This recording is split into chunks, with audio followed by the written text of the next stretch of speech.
या मालिकेच्या आजच्या भागात आपण पाहणार आहोत, दिशा तिच्या एका माणसाला फोन करून म्हणते की तुझ्यावर मी जे उपकार केलेत ते लक्षात आहेत ना.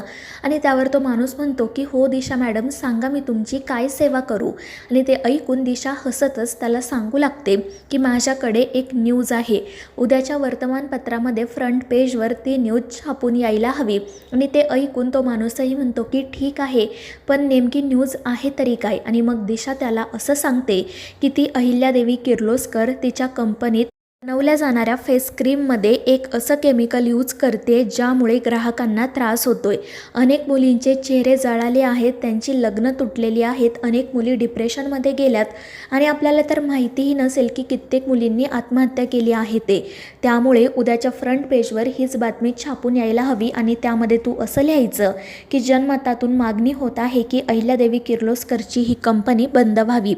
आणि ते ऐकून तो माणूसही हो म्हणतो. त्यामुळे दिशा खुश होते आणि मग हसतच उद्या अहिल्याचा चेहरा कसा पडलेला असेल हे इमॅजिन करू लागते. तर दुसऱ्या दिवशी सकाळी मारुती त्याची गाडी साफ करण्यासाठी चाललेला असतो. तर गाडीच्या समोरच त्याला पेपर ठेवलेला दिसतो. मारुती तो पेपर घेतो आणि त्यामध्ये असलेली बातमी पाहून त्याच्या पायाखालची तर जमीनच सरकते. कारण त्या पेपरमध्ये बातमी असते की किर्लोस्कर कंपनीच्या ब्रँड ॲम्बॅसेडर पारूचं अपहरण आणि यामध्ये डी ग्लॅम कंपनीच्या मालकीन दिशा यांचा हात. आणि ही बातमी ऐकून मारुती खूप घाबरतो. दुसरीकडे अहिल्या आणि श्रीकांत चहा पीत बसलेले असतात. तितक्यात आदित्य त्या ठिकाणी येतो. तो श्रीकांतला म्हणत असतो की बाबा, आजपासून आपण दोघेजण सकाळी वॉकवर जाणार आहोत. आणि ते ऐकून श्रीकांत म्हणतो की अरे काय आदित्य. मात्र आदित्य त्याचं काही ऐकत नाही. आणि मग त्यांचं बोलणं सुरू असतानाच मारुती त्या ठिकाणी येतो. तो खूप घाबरलेला असतो आणि अहिल्या श्रीकांतला पेपर दाखवत म्हणतो की बघा ना, यामध्ये काय छापून आले, माझ्या पारूला काही होणार तर नाही ना. तर अहिल्या म्हणते की मारुती, तुझा माझ्यावर विश्वास आहे ना, त्यामुळे आता तू कोणतीही काळजी करू नको, पारू सुखरूप घरी येईल. आणि मग आदित्यही म्हणतो की हो मारुती मामा, आईने शब्द दिला आहे म्हटल्यावर तुम्हाला आता काळजी करायची गरज नाही. तर दुसरीकडे दिशासुद्धा पेपर बघते आणि तिच्याकडे जो पेपर आलेला असतो त्यामध्ये अशी बातमी छापून आलेली असते की किर्लोस्कर कंपनीच्या ब्युटी प्रोडक्ट्समध्ये धोकादायक केमिकलचा वापर. आणि आता अहिल्यादेवी किर्लोस्करांना होईल का अटक. आणि ती बातमी पाहून दिशा तर खूपच खुश होते आणि तो पेपर घेऊन नाचू लागते. आणि मग ती लगेच किर्लोस्करांच्या घरी जाण्यासाठी निघते. दुसरीकडे सगळेजण गुढीपाडव्यासाठी छान तयार झालेले असतात आणि अहिल्याची वाट पाहत असतात. थोड्याच वेळामध्ये अहिल्या येते. तर तिला पाहून श्रीकांत तिच्यासाठी मस्त 4 ओळींची कविताच करतो आणि त्यामुळे सगळेच जण त्याचं कौतुक करतात.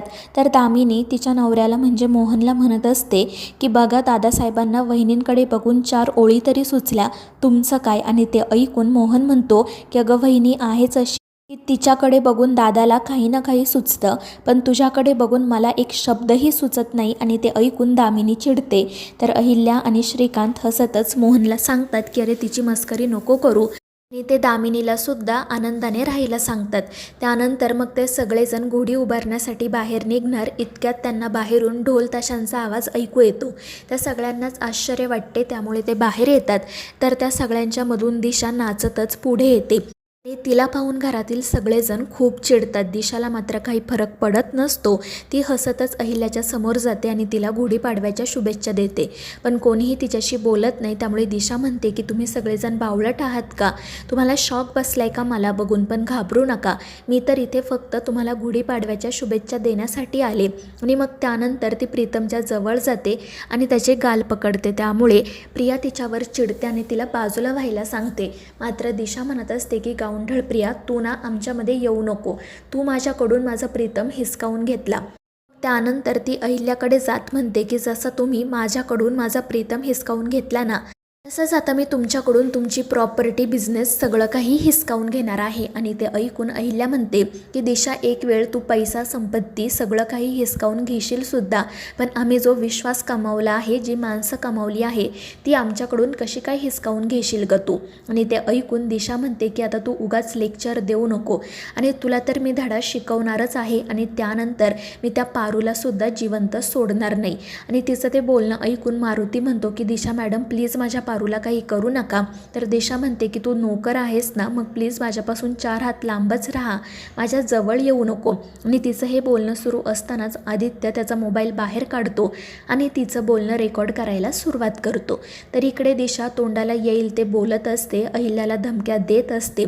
तर अहिल्या देखील मुद्दाम तिला दिशाकडून जे वदवून घ्यायचं आहे तेच वदवून घेत असते. ती म्हणत असते की अगं दिशा, तू प्लीज लोकांच्या जीवाशी खेळू नको.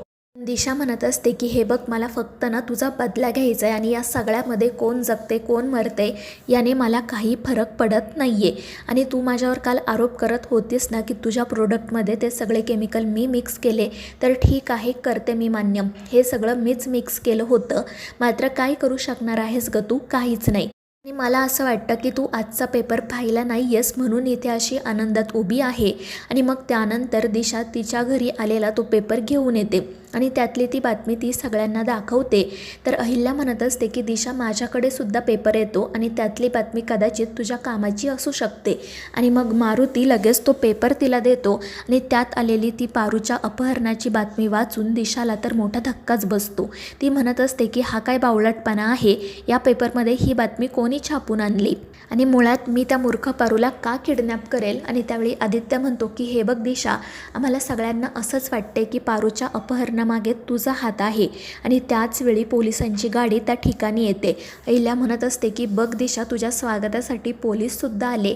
तर दिशा हसून म्हणते की त्यांना मीच बोलावलं आहे तुला इथून घेऊन जाण्यासाठी. आजच्या पेपरमध्ये कोणती बातमी आली आहेस हे बघितलं नाही का तू? आणि ते ऐकून सगळे किर्लोस्कर हसू लागतात. तितक्यात ते इन्स्पेक्टर साहेब त्या ठिकाणी येतात आणि त्यानंतर दिशा लगेच त्यांना तो पेपर दाखवायला जाते आणि म्हणते की तुम्ही या अहिल्यादेवी किर्लोस्करला अटक करा. तर तो इन्स्पेक्टर अहिल्याला म्हणू लागतो की मॅडम, तुम्ही म्हणत होता ना ते अगदी खरं आहे, या मुलीच्या डोक्यावर परिणाम झालाय, ही काही करू शकते. आणि ते ऐकून दिशा चिडते. ती म्हणत असते की हे काय बोलताय तुम्ही, तुम्हाला पेपरमधली बातमी दिसत नाही का?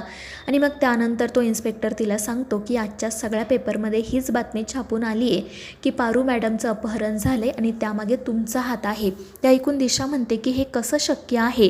तर अहिल्या हसतच तिला सांगते की दिशा, तुझ्या घरी जो एक पेपर आला ना, तो एकच पेपर तुझ्या मित्राने छापला होता. बाकीच्या सगळ्या पेपरमध्ये तुला अटक होणार आहे हीच बातमी छापून आली आहे. आणि ते ऐकून दिशा म्हणू लागते की मुळात मी त्या पारूला किडनॅप केलेलंच नाही आहे. पण मग अहिल्या सगळ्यांना एक रेकॉर्डिंग ऐकवते. ती सगळ्यांना सांगते की काल रात्री दिशानेच तिच्या घरून मला फोन केला होता आणि पारूला किडनॅप केलं आहे हे तिने कबूलही केलं. आणि ती रेकॉर्डिंग ऐकून दिशा म्हणते की हा आवाज माझा नाहीच आहे.